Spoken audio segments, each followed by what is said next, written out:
Okay, this is a little bit of a unscripted, but not usual video, where I'm gonna be ranking my top 5 best iRacing cars that I've driven on the service.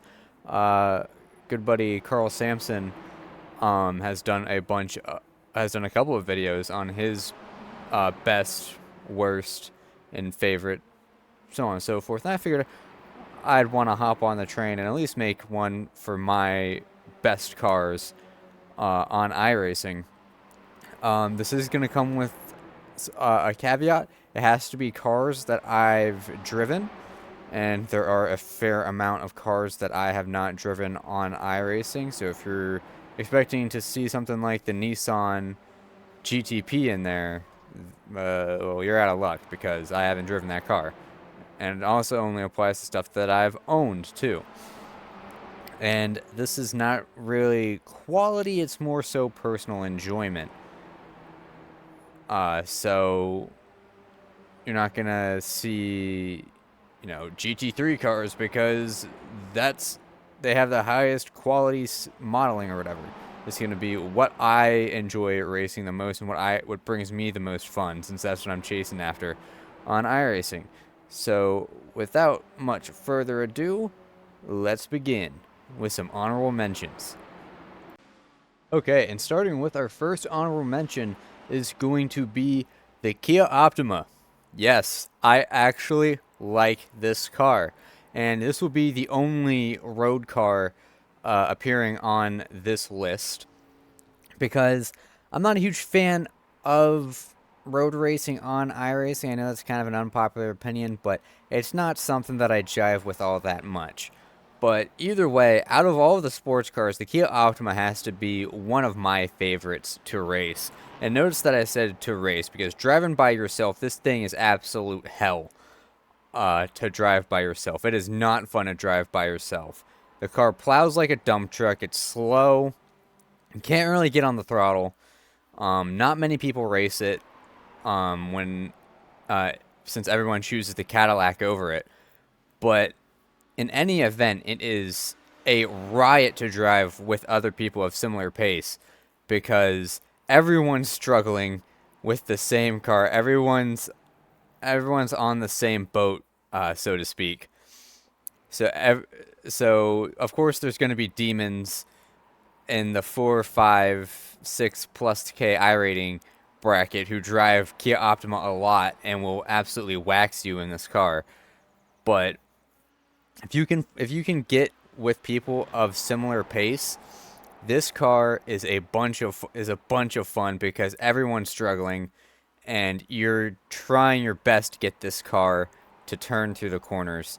And if you touch the gas too hard, you're just gonna go straight. It doesn't get loose at all. It only gets tight because this is a front wheel drive car.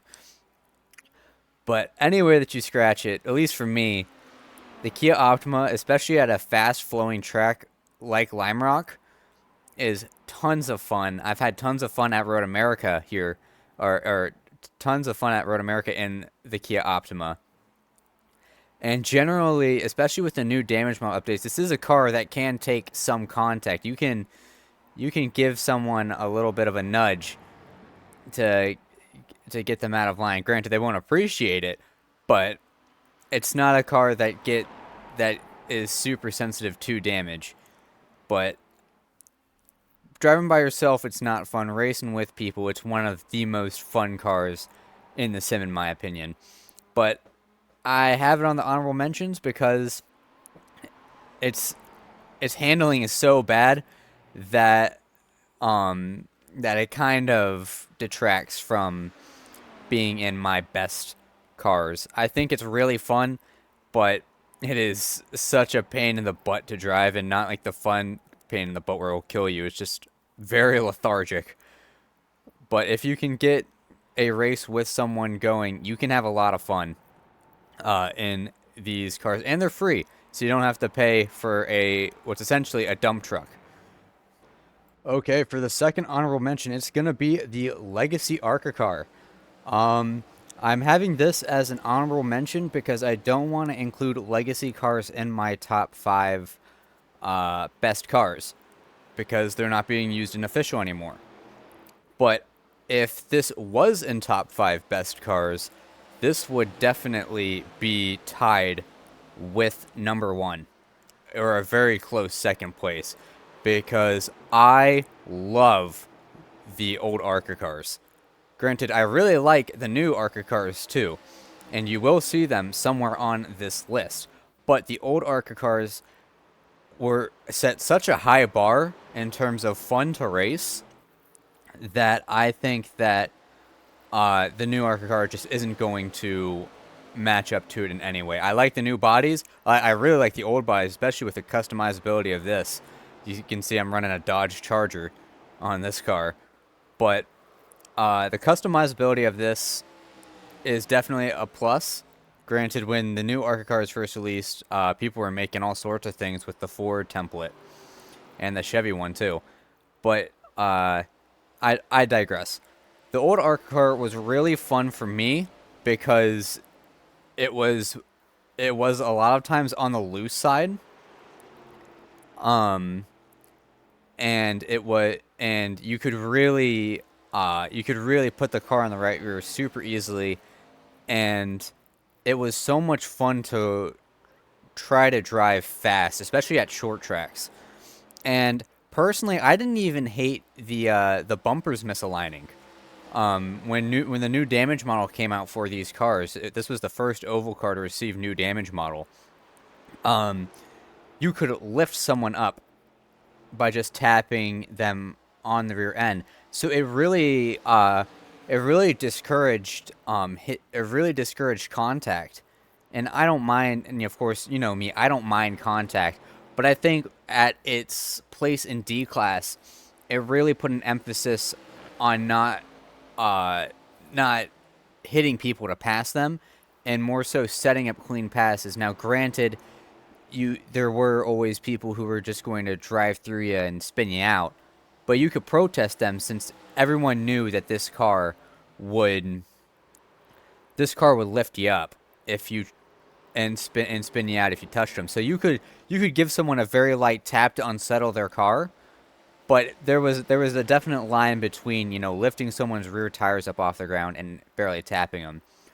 But the setups also tended to be a lot looser than they are now, at least from my recollection. I remember these cars getting very loose at a lot of tracks. Of course, you know, they still had tight setups. Like I remember Atlanta in these cars tended to just get incredibly tight. And with these cars, New Atlanta, when that first came out, was a tire saving race where you had to let off because the car would get tight, and you could easily gap people by you could easily gap people by just waiting till later in the race to push.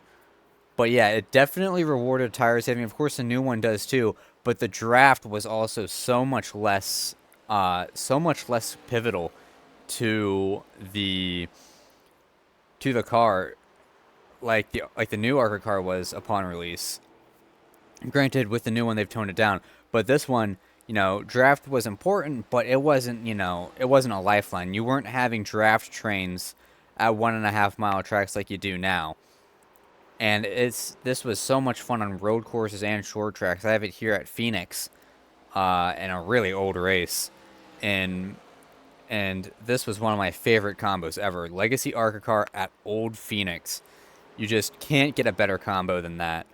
Well, maybe Pro 2 Lights at Phoenix, but that's just my farmer's choice combo. But yeah, you probably tell by how much I'm gushing about it, how much I like the old ARCA car. It's definitely my favorite oval car of all time, but I didn't want to include it in the top five list because it's not used in officials anymore, and I really wish that there were leagues that ran the Legacy ARCA car because I would eat those up in a heartbeat. But with all of that out of the way, let's start with number five on this list and get out of the honorable mentions. Okay, number five on this list is the FAA Cross Car. Uh, definitely the newest released car on this list by quite a big margin. Um, I really enjoy driving these cars, even if I haven't raced them a lot. I really enjoy these things. They're hell to drive. They're super light. Not a lot of power to them, but because they're so light, um, you can really throw these things around. And I have this replay file from the first week that they came out in official at Winton, and this combo is just a match made in heaven.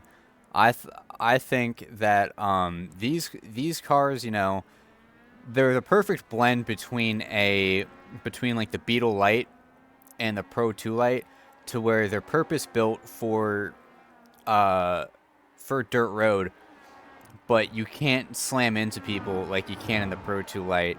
And that's the one thing that I don't like about the Pro 2 Lite that much, is that people just slam into each other, because they're dirt road trucks, and dirt road trucks slam into each other a lot. That's the one aspect that I'm not a huge fan of. Um, but these cars, man, they're so much fun to just hot lap by yourself. And the people who can drive them really fast are insane with these cars.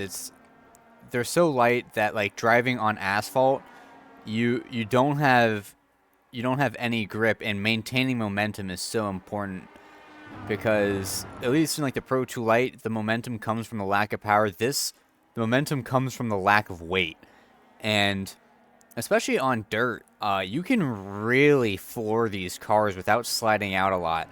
The grip is immaculate with these on dirt, and you really get rewarded by driving this car to its limits.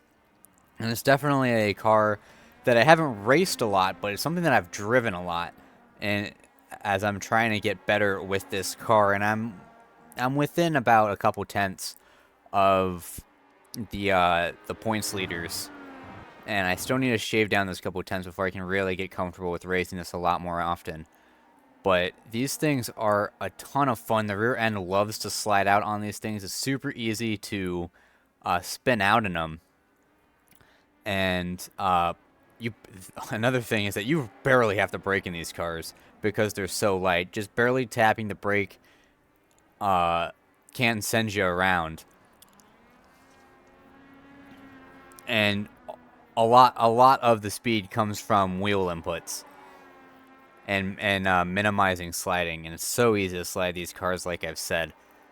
But these things are an absolute riot to drive, and they're just they're absolutely mental. Just watching this replay from last season, or last season or 2 seasons ago, whenever this car released, uh, it was it's still mental just seeing these cars being rung around this tight little rallycross track, and the sense of speed that you get in these cars are insane too. You really do feel like you're going a million miles per hour in the cross cart. But it's at number 5 because I haven't raced it a ton. I think that if I race it more often, I can definitely move it up higher than some other cars on this list. But as of right now, it is my second favorite dirt road car. So, with that out of the way, on to the next part of this list. Okay, number 4 on this list is going to be the new ARCA car. I already talked about at length in the second honorable mention about the legacy ARCA car, and the new ARCA car is still one of my favorite cars on iRacing. Even if I greatly prefer the old ARCA car, I think the new ARCA car is still a ton of fun, especially at short tracks and road courses, which is showcased here. I have an old league race that I did at IRP. But yes, I really like the new ARCA cars. Still one of my favorite oval cars on the service. I think that they did a great job with the bodies, and that the cars feel nice, look nice. The draft on the larger tracks is still an issue for me, which is why I typically don't like doing larger tracks in the ARCA car because firstly the sets tend to plow like hell, and secondly the draft is just super heavy. But I primarily race these things at short tracks and road courses, and man, they are a lot of fun to drive, especially at a track like IRP. They get loose on exit. You know, they're more or less pretty planted. They're not hard to drive at all, but they're easy to learn, hard to master cars, especially with the new roll bar update, to where they took out the rear roll bar. Um, definitely made it tougher to drive, but it's definitely not as hard as other oval cars on this list. But I think the races that you get in it tend to be pretty good, especially on the short tracks, because a lot of high I rating people on short tracks, they'll move you out of the way, but a lot of times I don't think that they'll dump you in ARCA. They might dump you in other series. But I think overall that these cars look great. The Ford Mustang ARCA car is my favorite looking iRacing oval car. I really like how they went with the 2017 Ford, and it just reminds me a lot of the Gen 6 cars, which is uh, my favorite body of NASCAR is the early Gen 6, and these cars remind me a lot of them. Of course, without I don't know if they have the power of the Gen 6 cars in them. I know that they go way too fast for ARCA standards, but either way, they're a ton of fun to drive. On short tracks, they're an absolute riot, especially at multi-group short tracks like IRP and Myrtle Beach. These cars at Myrtle Beach has quickly become a favorite combo of mine. I need to. I don't. I don't remember if I've done these cars at Legacy Phoenix, but if they ever go to Legacy Phoenix, I'll definitely try that because they're fun even at New Phoenix, but I prefer Legacy Phoenix more. But at tracks like Dover, I think I did it at Five Flags too in a league race. They're tons of fun, especially if you can get a custom setup league or a custom setup race going to where these cars are a pinch looser. Uh, it's tons of fun, and I think that if they can fix the draft and the contact modeling, this can definitely be one of the best overall oval cars.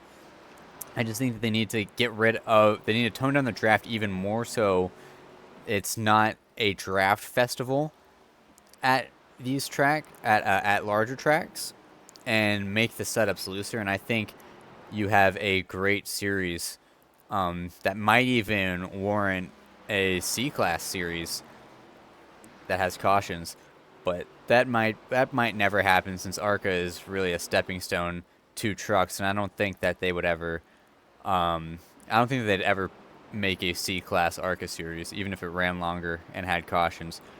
But either way, uh, this is a great step up from the rookie series, and definitely a great first foray into NASCAR. And it's one of my favorite cars. I think it's the best NASCAR out of the top four series.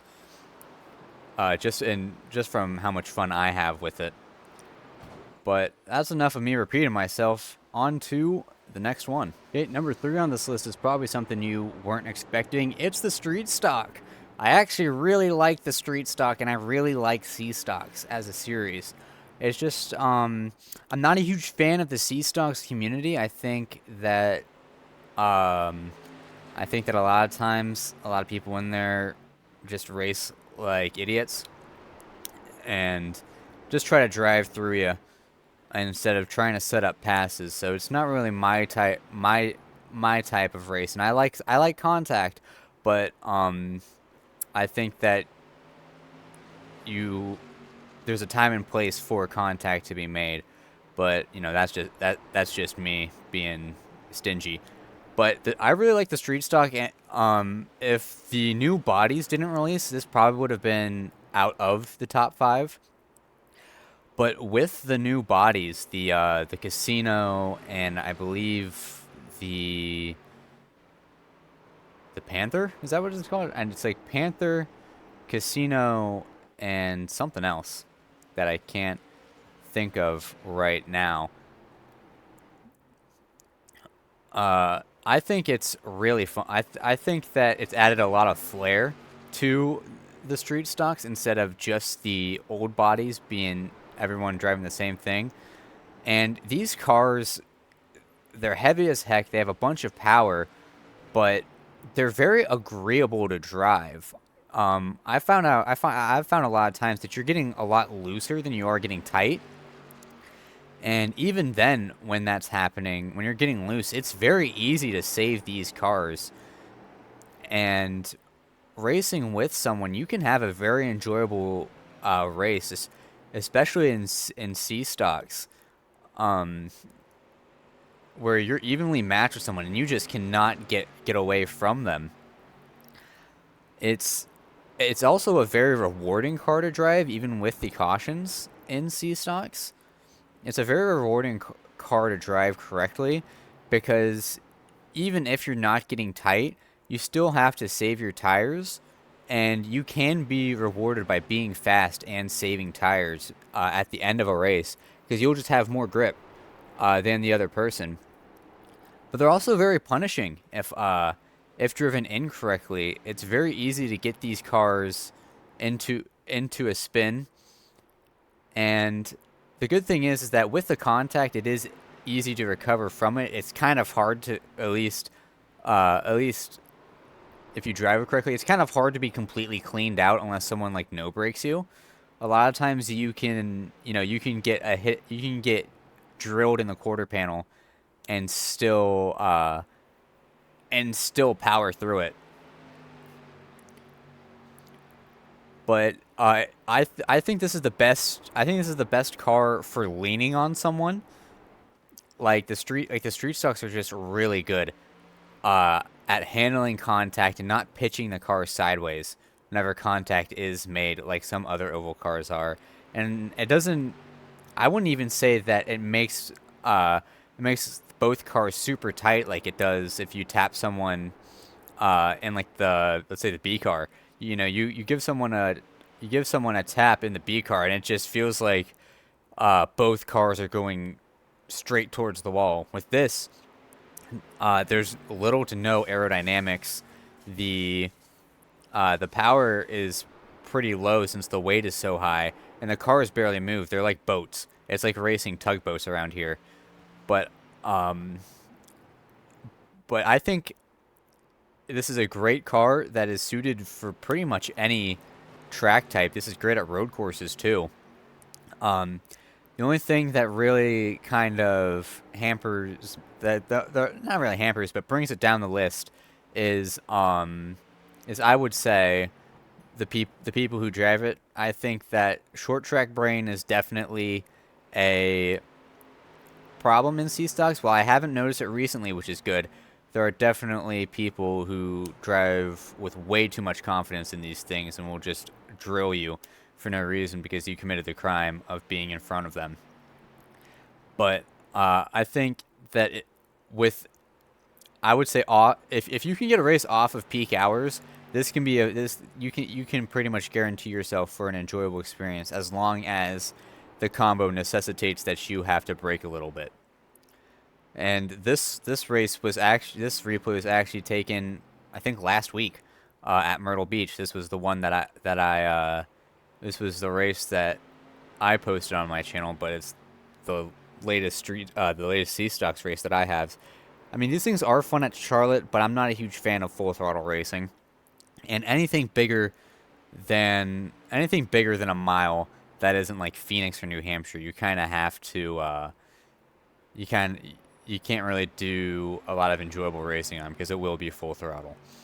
With all of that said, let's go to, I believe next is number 2. Okay, number 2 on this list is the SRX car. Carl, the person who's in front of me in this clip, He has it as his #1 favorite, and I can't blame him. I think that these cars are absolute riots, and surprisingly, they're good at pretty much any track you put them on. They can be a little bit they can be a little bit dull on road courses, I have to admit, because a lot of times the gearing isn't right with them.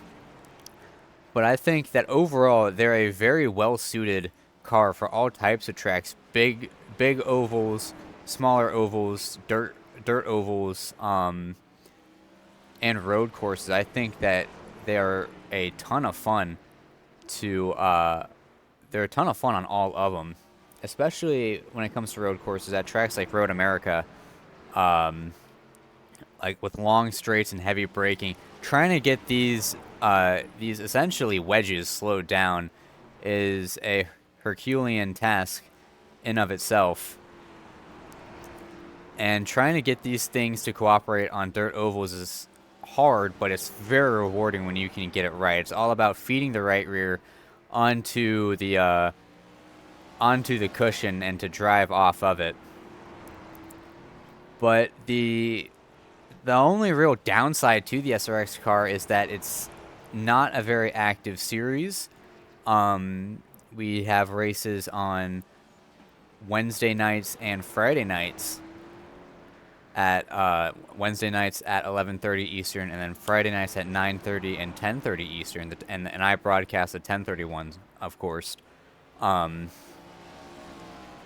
But besides that, I mean, the community is great. I'm very lucky to be in the SRX community, and I think that the community is pretty awesome. I've met a lot of great people like Chad Bremer, Barrett Canning, Nico, the series manager, Colton Tyndall, who else? Carl Sampson, of course.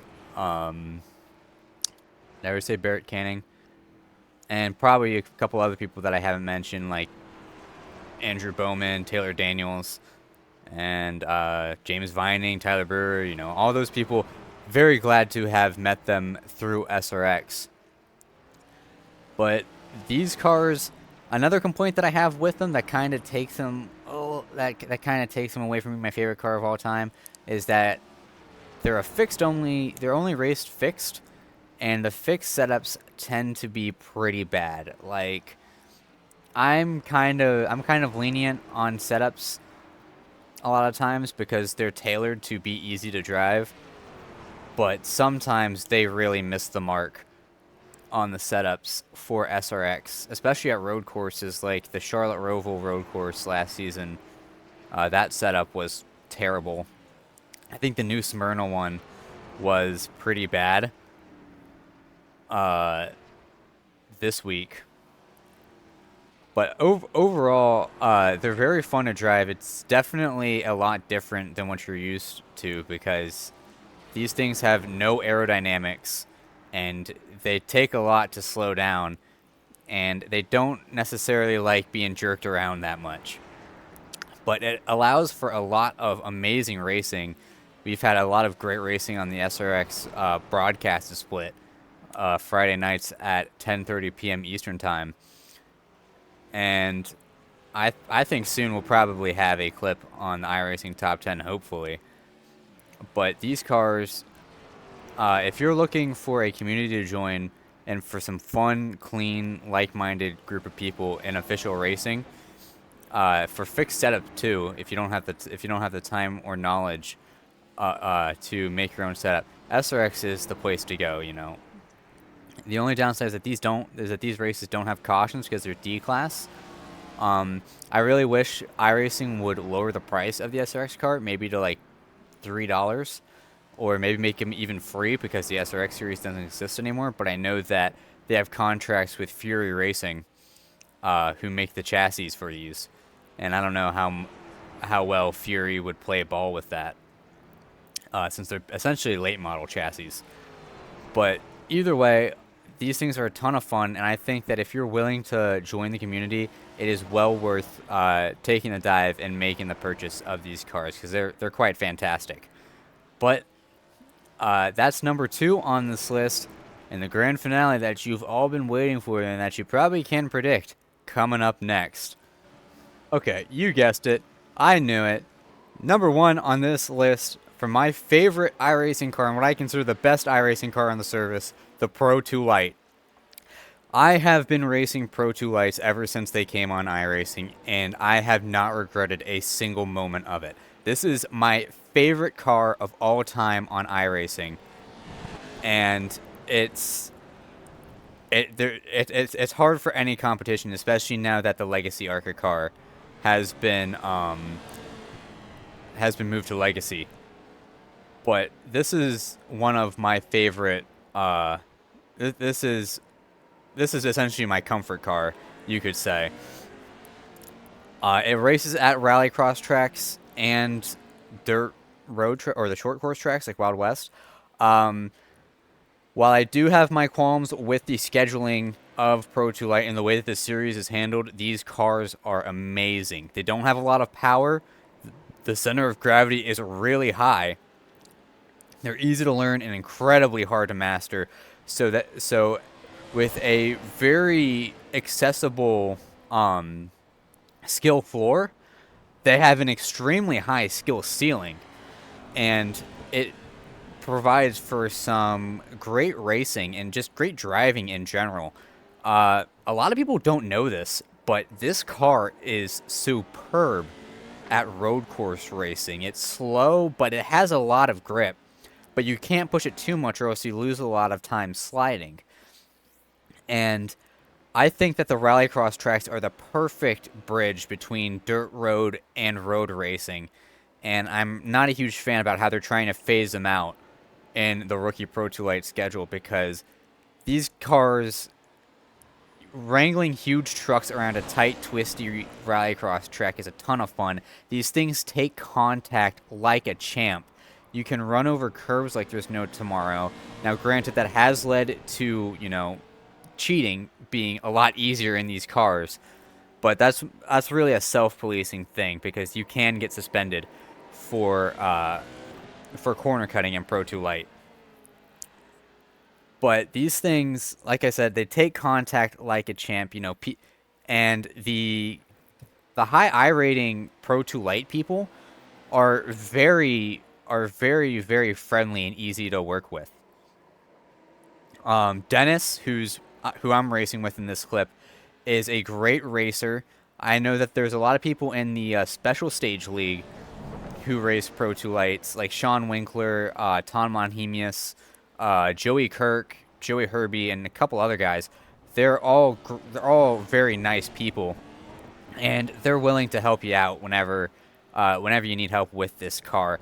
But these cars are so tough to master, but they're very easy to learn, and they drive great at road courses, ovals too. I even help. Not many people know this outside of my direct friend group, but I used to hold a league called Hess's Off-Road Racing League, where I race these cars at every discipline available, and the Pro 2 Lite just was amazing on all of them, especially the rallycross tracks. I think the rallycross tracks is where these cars shine, and why I think a Stadium Super Truck-like series with these trucks would be absolutely awesome, despite how unlikely they are, considering that Robbie Gordon probably doesn't want to play ball with iRacing all that much.